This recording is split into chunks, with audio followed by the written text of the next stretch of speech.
think that there's a big groundswell, a big change happening in attitudes towards mental health. I think that one of the disappointments we have at the moment, though, is that the European Commission is yet to set its mental health strategy from 2015 onwards. I think this is causing a great deal of frustration across many of the different member states, and so some real guidance from a central focus would be welcomed. Integration of services across all health should be standard, but particularly within mental health, considering how it has such an overlap with physical health conditions. So I think that GP, primary care, should be working much closer with local authority. I think a lot more work has to be done to destigmatise mental health and mental illness.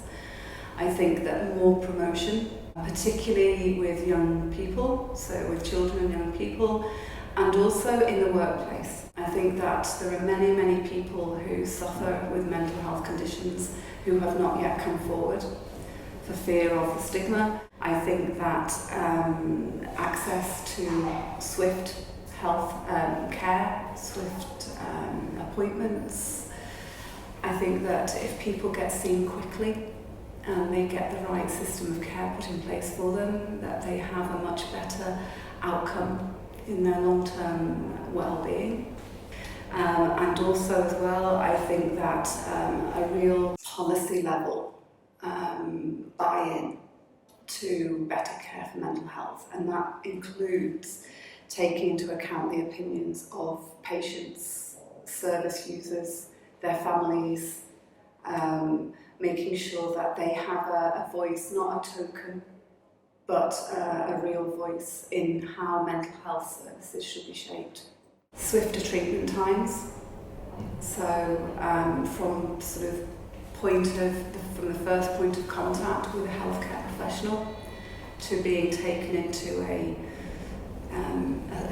care setting, whether that be hospital or whether it be community, but to make that quicker,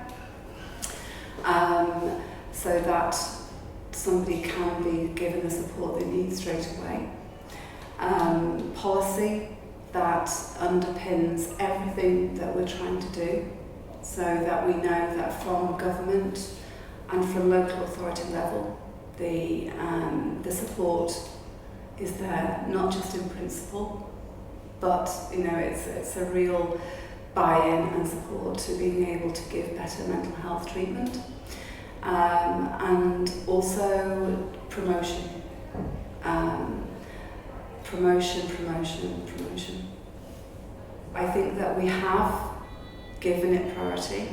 I think that we have understood that without making mental health a priority, we've got a big problem. But I think that we've still got a long way to go on it, and a lot of that is down to good government backing at local level, so at local country level, but also a good, robust mental health strategy at European Commission level.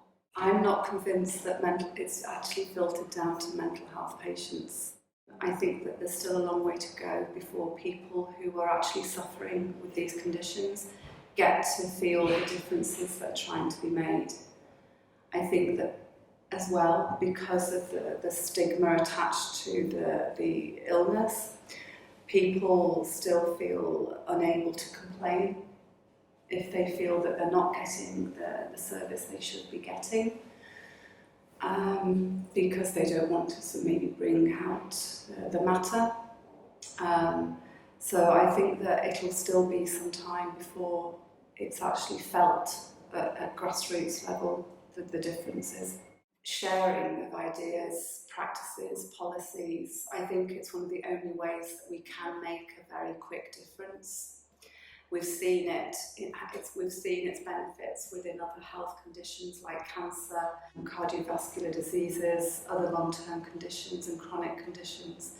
So why not within mental health? I think that there's a lot of people who attend these meetings who want to make a difference, who either work through a care and treatment protocol, or through policy or politics, or By bringing all of those people together, that's how change can come about.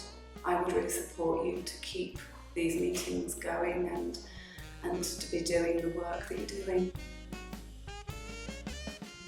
I think they're absolutely fantastic.